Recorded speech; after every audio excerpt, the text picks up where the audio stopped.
Nye Maquiame, Corina Medeiros, Nye Nohante Jocana, a senhora mestra Corina Medeiros é a força da mulher. Auere.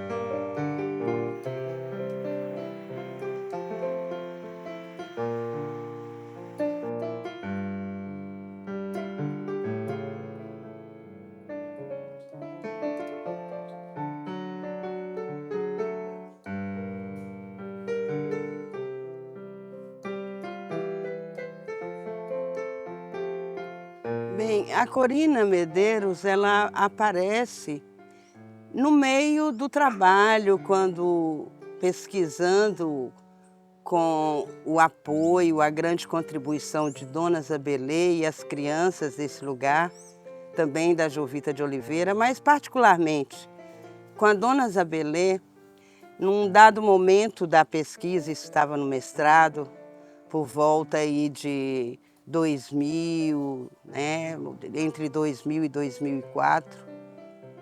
Então a Zabelê, ela tentava lembrar dos cantos, das danças, dos jogos tradicionais que foram vivenciados e ainda eram naquele momento do ano 2000 vivenciado na vila. E entre os cantos que ela me apresentou o hino de Cumuruxatiba. E quando me apresentou esse hino de Cumuruxatiba, eu tive a grata surpresa de saber, através de Dona Zabelê, e depois confirmar em várias outras entrevistas que fiz com os mais velhos, de que havia a letra, a poesia, tinha sido composta e musicalizado também por Corina Medeiros. Esse nome nunca tinha vindo nas minhas incursões de pesquisa. E de repente eu comecei a querer saber quem era Corina Medeiros. E eu tive uma surpresa assim, extraordinária, porque Corina Medeiros, primeiro, era uma mulher. E uma mulher negra. Isso me impactou, porque sendo negra, ela era uma mulher professora, alfabetizada, que já estivesse viva, estaria aí com seus quase 100 anos. Então eu comecei a imaginar o que significava uma mulher alfabetizada no início do século XX, uma mulher negra e dona de cartório e primeira professora das escolas criadas, né, aqui do Antônio Climério e do Algesiro Moura. Então, essa ficha técnica aí sobre quem foi Corina me trouxe assim, não era uma mulher qualquer. E depois, a força do hino muito contundente, e quando eu fui fazer a pesquisa e verificar que foi escrito lá para os idos de 42, eu tive a impressão de que eu estava diante de uma grande intelectual, visionária.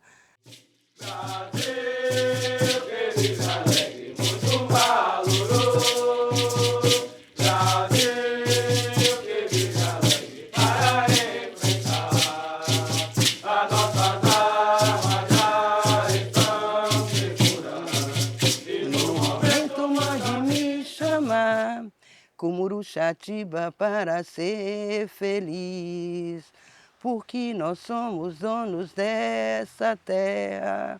Ó pátria amada, quando canta o seu hino, os pataxó compreendem seu destino. Ó pátria amada, quando canta o seu hino, os pataxó compreendem seu destino. Então a gente vê Brasil que vive alegre, muito valoroso, Brasil que vive alegre para enfrentar. Estávamos na Segunda Guerra Mundial. Então, com nossas armas já estão seguros e no momento mande me chamar. É o momento em que o Exército Brasileiro está convocando os caboclos para ir para a Itália. E sabe-se aqui que membros de várias famílias foram lutar na Segunda Guerra Mundial. Então, o hino ele deixa essa assinatura de um período de guerra no Brasil e os pataxós se colocando, né, à disposição para ir para essa batalha. Depois, a frase dizer, porque nós somos donos dessa terra. Então, há uma visão aí de Corina sobre o que estava acontecendo em torno da criação do Monte Pascoal. Sendo ela dona de cartório, né, e lembrando que não é muito comum, óbvio, uma mulher preta ser dona de cartório, eu nunca vi, né? Sempre foi dado às elites privilegiadas esses lugares de poder, e ela sendo essa pessoa ocupando esse lugar de poder, ela tinha noção das coisas, desse processo da criação do Monte Pascoal, da redução da terra e da pressão que o Estado Nacional Brasileiro já estava fazendo sobre as populações indígenas, no sentido de descaracterizá-la e torná-la integradas àquilo que chamaria de comunhão nacional, ou seja, que deixaram de ser.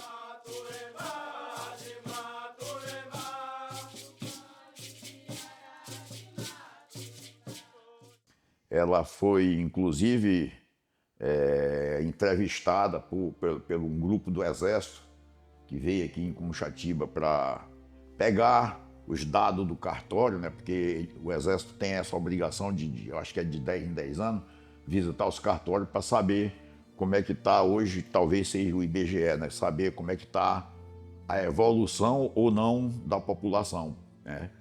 E eu me lembro que teve uma época que chegou aqui uns oficiais do Exército, quando chegaram no cartório, que foram pegar o livro, virou para Corina e falou assim: ô escrivã, esse lugar não morre ninguém, não? Aí ela falou: graças a Santo Antônio, o pessoal aqui não morre, porque em 10 anos não tinha morrido uma pessoa, entendeu? Então isso foi muito interessante, né? Então ela era uma nativa de Cumuxatiba, né?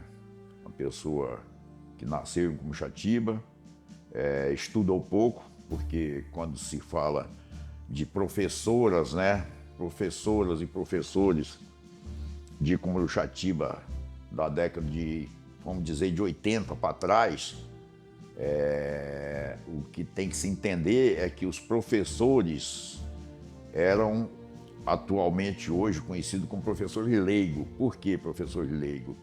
Porque eram professores que nunca passaram pela universidade, entendeu? Sempre estudaram, fizeram seus ensino médio, mas não passaram por universidade por motivo de não existir universidade na região, né? E a Corina, ela não foi diferente dos outros, ela era essa pessoa que estudou aqui em Cumuxatiba, né? Fez o seu ensino médio e daí passou a ser professor, né? Como eu também fiz meu ensino médio, não fiz o ensino superior porque não tinha. Só que é o que eu falo hoje, o ensino moderno, né? A gente estudava, primeiro começava estudando o ABC, né? Aí terminava o ABC, vinha o primeiro livro, o segundo livro, o terceiro livro, o quarto livro e o quinto livro. Quando você terminava o quinto, você voltava de novo para o primeiro para fazer a tal de recordação, para saber se você realmente tinha aprendido ou não, né? Então, quando você fazia a recordação, você estava pronto para ser um professor, ou ser uma professora, ou ser um palestrante, né? Então, isso era a importância do estudo antigo para o estudo moderno, né? Um outro detalhe, você estudava de segunda a sábado, não era de segunda a sexta, era de segunda a sábado. Por quê? Porque você estudava de segunda a sexta, era estudo, né? E no sábado era tabuada. Tanto que a maioria das pessoas que hoje é reconhecido como semi-analfabeto, que é o cara que não fez faculdade, muitas vezes eles dão lição para quem fez faculdade, porque eles tinham isso com eles, eles tinham a obrigação de fazer a tabuada, né? Por exemplo, eu faço medição, eu faço cálculo de terra, faço cálculo de tora de madeira, eu faço cálculo de tudo, né? Sendo que eu não passei por faculdade. E a dona Corina era isso, ela era essa pessoa que fez isso, né? Virou professora. Eu estudei um pouco com ela aqui, depois eu fui para o Prado estudar porque motivo de saúde, né? Como quando criança, o meu avô me levou para o Prado, que era um militar delegado da região. Terminei meu ensino médio na escola das freiras, que chamava de Madre, né? Colégio das Madres. Então foi onde eu terminei meu estudo, né? Mas comecei por Dona Corina, assim como muitas outras pessoas que estudaram aqui, né? Hoje até alguns com ensino superior hoje, né? Estudaram com Dona Corina, né? Eu estudei com ela em Tiradentes, onde era ali. Foi com ela que eu aprendi. Não entrava nada na minha cabeça. Aí com um mês eu aprendi com ela. Aprendi a ler com ela. Foi a primeira escola. Minha mãe ensinava, minha mãe em casa. Dia de noite, assim, de noite eu já imaginava. Que ela me chamava para ler. Aí eu juntava as letras e eu não sabia dizer outra letra, outro nome. Aí ela me botou na escola com Corina. Com um mês eu já sabia ler. A grande contribuição de Corina, primeiro, gente, imagina uma zona rural com escola pública no início do século. Então, Cumuru, ela tem essa assinatura da educação pública, da escola pública, completamente fora da caixinha brasileira, que abandonava as zonas rurais. Então, eu acho que a primeira coisa foi garantir escola pública para um grupo que estava no envolto dessa vila. Segundo, ela ter esse comando do cartório, porque quando a gente vai perceber os registros, os sobrenomes, tem um processo de uma recriação muito original em torno dos sobrenomes, porque os sobrenomes não é exatamente o sobrenome dos reinos, como foi recomendado lá no Diretório Pombalino, né? E seguiu essa tradição, entre aspas, essa imposição colonial pelo Brasil inteiro, e aqui não entra. Além de professora, que foi a minha única professora, aqui a gente só estudava a terceira série, né? Não passava disso. Aí voltava de novo, todo ano sempre repetindo.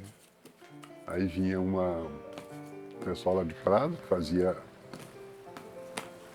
as provas, né? E a gente nunca passava da terceira. Primeiro, segundo, terceiro. Então, professora leiga também. E além de religiosa, né, que era o nosso padre, era tudo. Ela é quem comandava a igreja na época. E assim, todo mundo tinha um respeito, muito respeito com Dona Corina.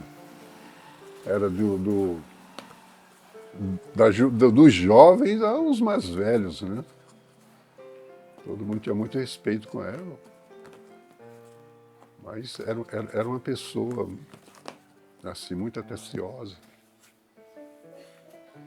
Gostava de ajudar as pessoas. Tudo aqui precisava Dona Corina, recorre a Dona Corina, que a Dona Corina resolve. Fazia casamento, né? Ela era escrivã, né? A pessoa fazia todos a papelada e tal. E aí ela mesmo celebrava o casamento civil, né? Igreja não, só civil. Ela ser uma pessoa muito especial, ela era dedicada muito à igreja, né? Foi uma catequista muito boa, deu uns ensinamentos muito bons para a nossa comunidade. Além de ser ela dedicar à igreja, ela foi a professora, uma educadora muito especial. Ela é escrivã, é uma pessoa muito importante da nossa comunidade, né? O pessoal da dedicação que ela tinha muito ensinamento com a gente chamar, a gente passava na porta dela e te chamava, conversava sobre a religião. E tudo que ela falava com a gente, hoje nós estamos vendo. Então, sempre ela chamou a atenção, sempre conversou com nós, sempre ela foi uma pessoa muito dedicada à nossa igreja, foi a nossa catequista, né? Sempre foi ela. Quem comandava aqui a igreja era ela, porque não tinha padre. Às vezes, quando vinha um padre aqui de 1 mês, 2 meses, que vinha um padre aqui para celebrar a missa. E ela era que comandava a igreja, era ela. Ela que foi a nossa catequista de pequenininha até. Ela lia muito a Bíblia, era uma pessoa de um conhecimento, conhecia muito mesmo a Bíblia. Coisas que ela falava que ia acontecer, está acontecendo. E é verdade que a gente está vendo essas coisas. A gente já está vendo essas coisas acontecer.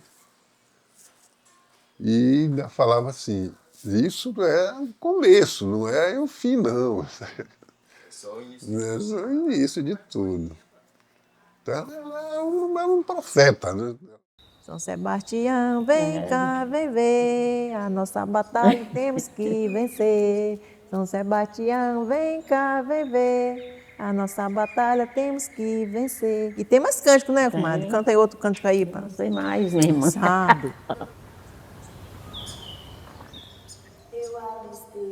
A torre da igreja, é só a ela que devemos chegar. Deus salve a nossa aldeia. Deus salve a nossa aldeia real.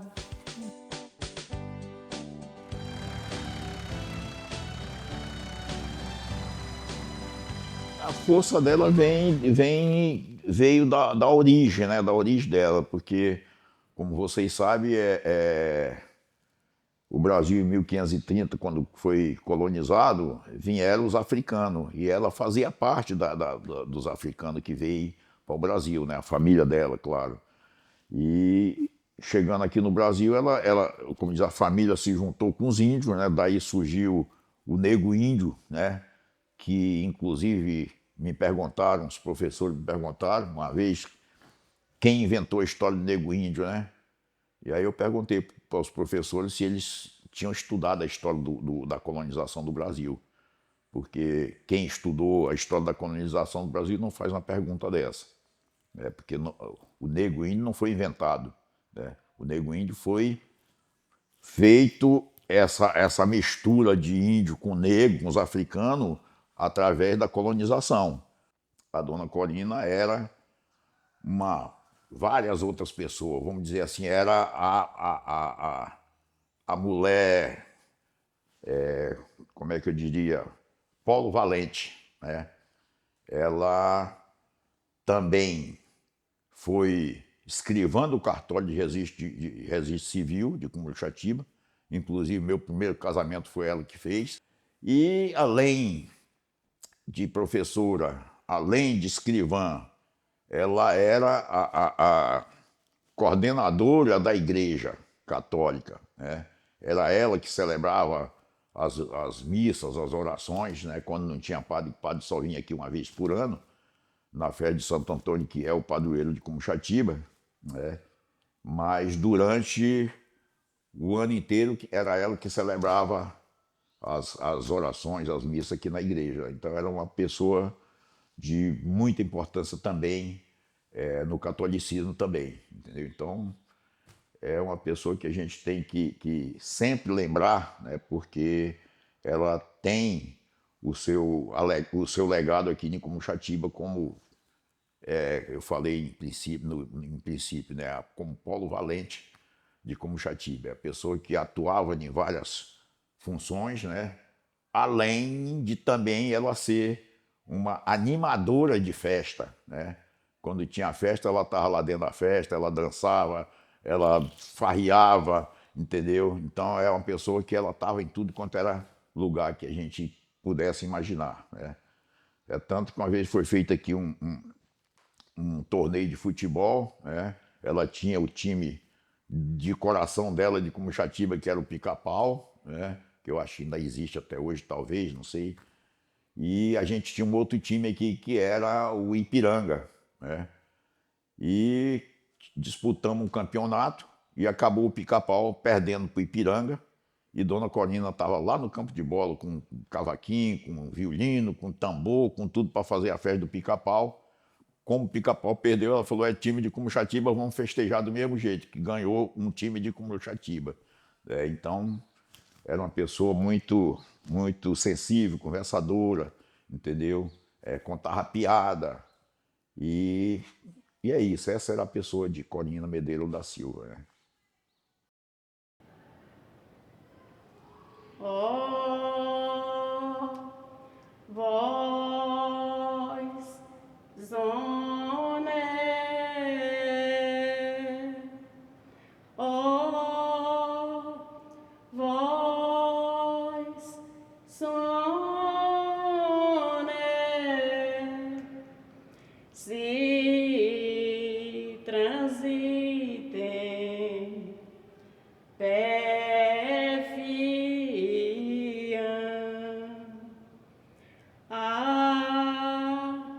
tendes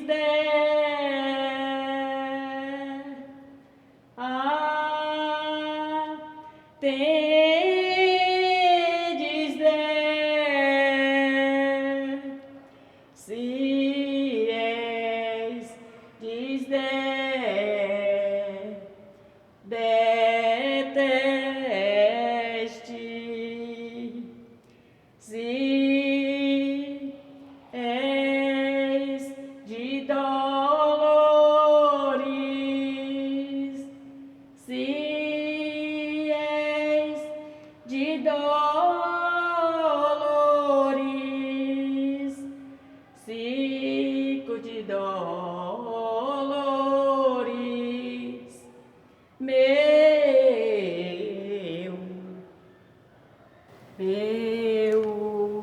meu, rogai por nós, Mater Deus. Aí ela me chamou. Você quer cantar, Verônica? Canto. Por que não canto? Aí foi aí que eu Cantou várias vezes, não foi? canto. Várias.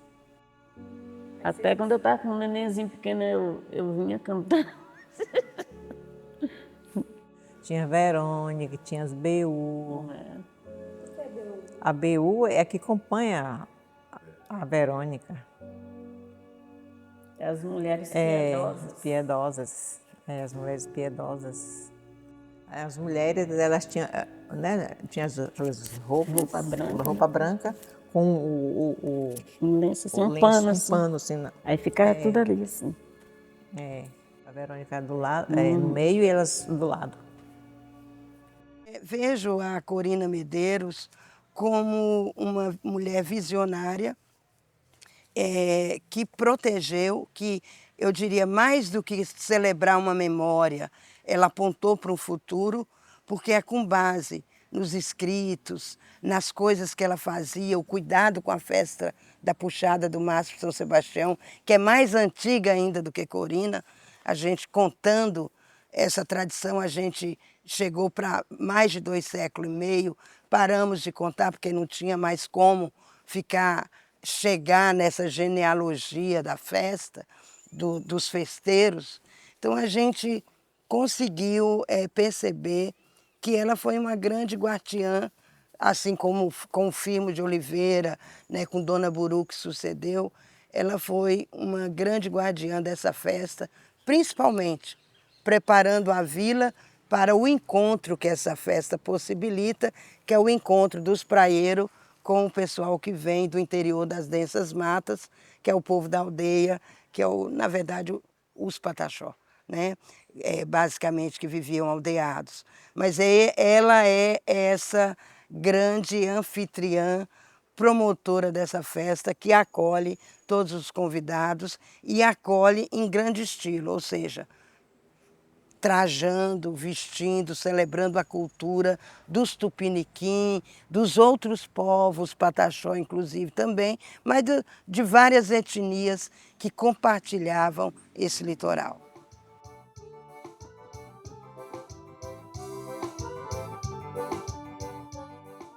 É uma grande festa, uma festa muito boa. E aí todo mundo sambava. Esses pessoal da Japara vinha todo mundo sambar na igreja. E todo mundo sambava na frente da igreja. Aí, enfim, botava as bandeiras vermelhas e uma de um lado.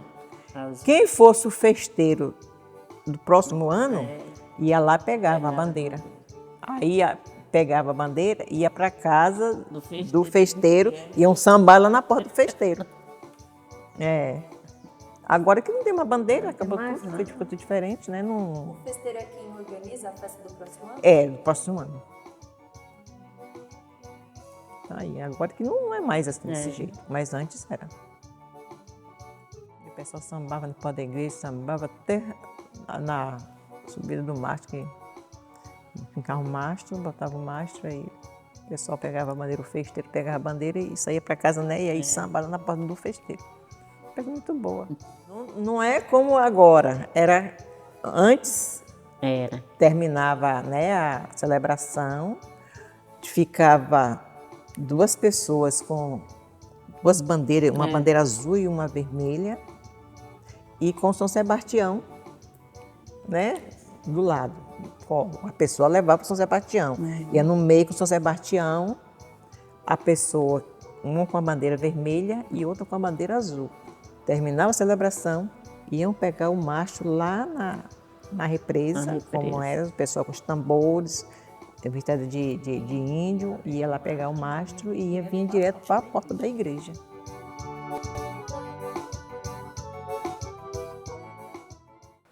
A que tinha as festas de Santo Antônio, era ela que fazia tudo, desde são 13 dias, né, de preparação para a festa.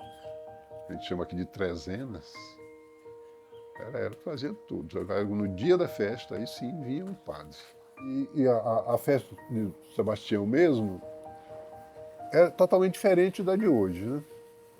Era assim, chegava no dia de São Sebastião, o pessoal ia buscar o mastro lá depois do Joãozinho, lá do peixe, trazia nas costas, isso era com pandeiro, com tambor. Estava na porta da igreja e tinha aí que ia começar a missa. Depois que terminava a missa, eles iam preparar esse mastro e tal. E à tardezinha, o andor do bastião ficava cá fora, aí o povo ia levantar o mastro. Com tudo isso, depois acabava a festa, aí tinha duas bandeiras, uma de Sebastião e outra de Santo Antônio.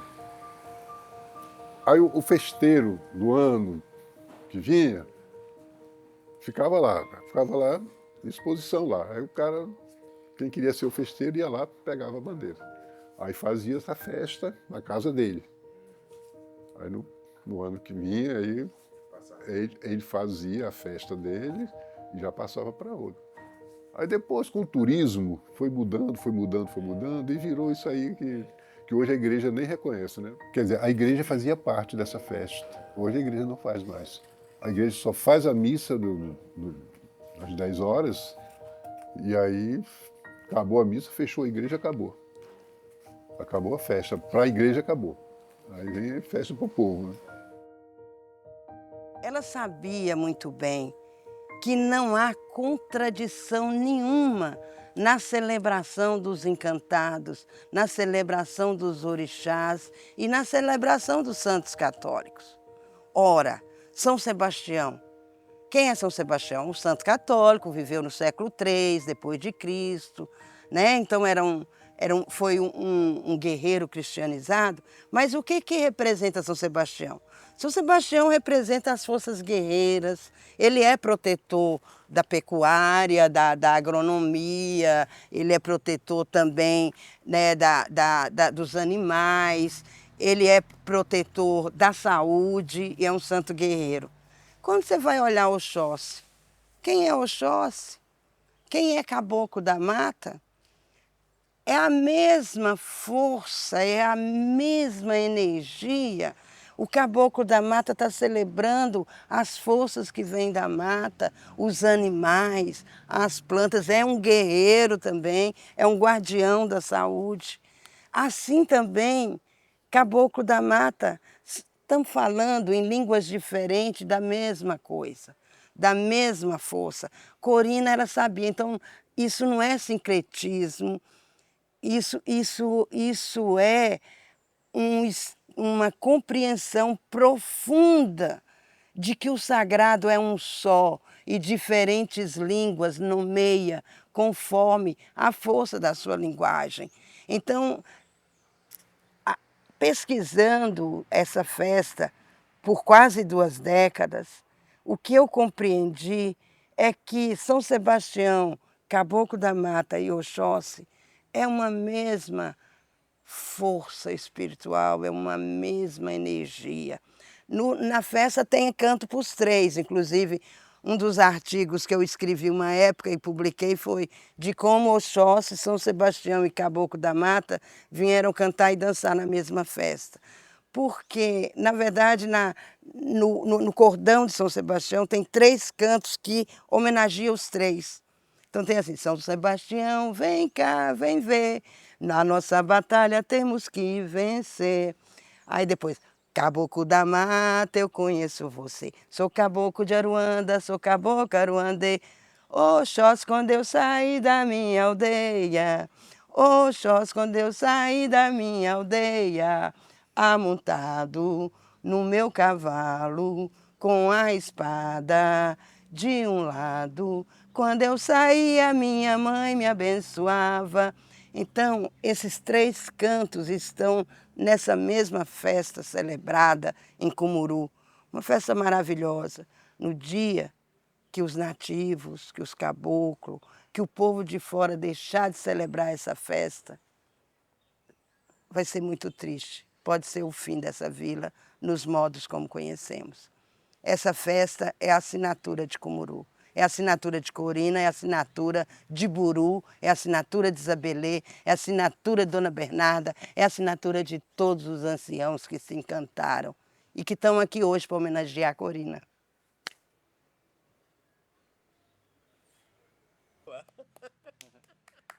Obrigado, mestre. Vou até dar um abraço, né? Ih, que energia boa, positiva. Gostei muito. Oh, isso aí foi uma maravilha demais. Muito bom. Alegria imensa. Sabe? Isso aí a gente tinha que fazer. Isso aí as energias só se fortalecem.